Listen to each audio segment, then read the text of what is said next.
விக்கிரமனும் பொன்னனும் மண்டபத்தை அடைந்தபோது நன்றாக இருட்டிவிட்டது. இம்மாதிரி ஜன சஞ்சரம் இல்லாத இடங்களில் வழிப்போக்கர்கள் தங்குவதற்காக அத்தகைய மண்டபங்களை அந்நாளில் கட்டியிருந்தார்கள்.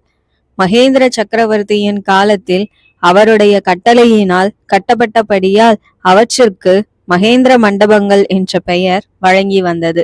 மண்டபத்துக்கு வெளிப்புறம் இருந்த திண்ணையில் விக்கிரமனை இருக்கச் செய்து பொன்னன் உள்ளே சென்று தான் அங்கு வைத்திருந்த உலர்ந்த துணிகளை எடுத்து வந்தான்.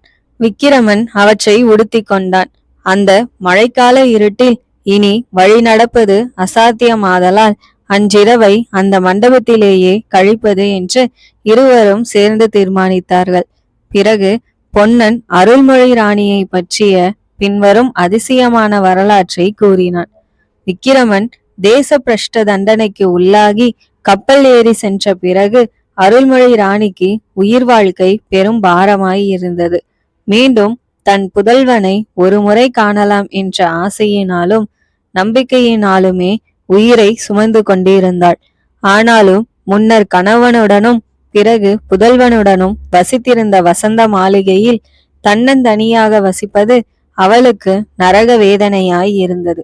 இச்சமயத்தில்தான் பார்த்திப மகாராஜாவின் தோழரும் பழைய பல்லவ சேனாதிபதியுமான பரஞ்சோதி அடிகள் தமது தர்ம பத்தினியுடன் தீர்த்த யாத்திரை செய்து கொண்டு உறையூருக்கு வந்தார்.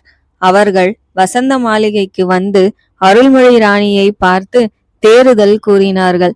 அருள்மொழி அவர்களுடன் தானும் ஸ்தல யாத்திரை வருவதாக சொல்லவே அவளையும் அழைத்து கொண்டு பிரயாணம் கிளம்பினார்கள்.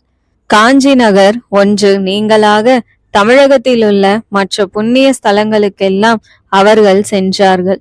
2 வருஷ காலம் இவ்விதம் யாத்திரை செய்த பிறகு சென்ற வருஷம் தை மாதத்து அமாவாசையில் காவேரி சங்கமத்தில் ஸ்நானம் செய்யும் பொருட்டு அவர்கள் பரஞ்சோதி அடிகளின் சொந்த ஊராகிய திருச்செங்காட்டங்குடிக்கு வந்து சேர்ந்தார்கள். சென்ற வருஷம் தை அமாவாசையில் மகோதய புண்ணிய காலம் சேர்ந்தது. அதனுடன் அன்று சூரிய கிரகணம் சம்பூரண கிரகணம் பிடிப்பதுமாயிருந்தது. இந்த விசேஷ புண்ணிய தினத்தை முன்னிட்டு அன்று காவேரி சங்கமத்தில் சமுத்திர ஸ்நானம் செய்வதற்காக நாடெங்கும் இருந்து ஜனங்கள் திரளாக வந்தார்கள். பொன்னனும் வள்ளியும் கூட உறையூரிலிருந்து நெடுநாள் பிரயாணம் செய்து காவேரி சங்கமத்துக்கு வந்து சேர்ந்தனர். உறையூர் வாழ்க்கை அவர்களுக்கும் பிடிக்காமற் போயிருந்தபடியாலும் அருள்மொழி ராணியை ஒருவேளை சந்திக்கலாம் என்ற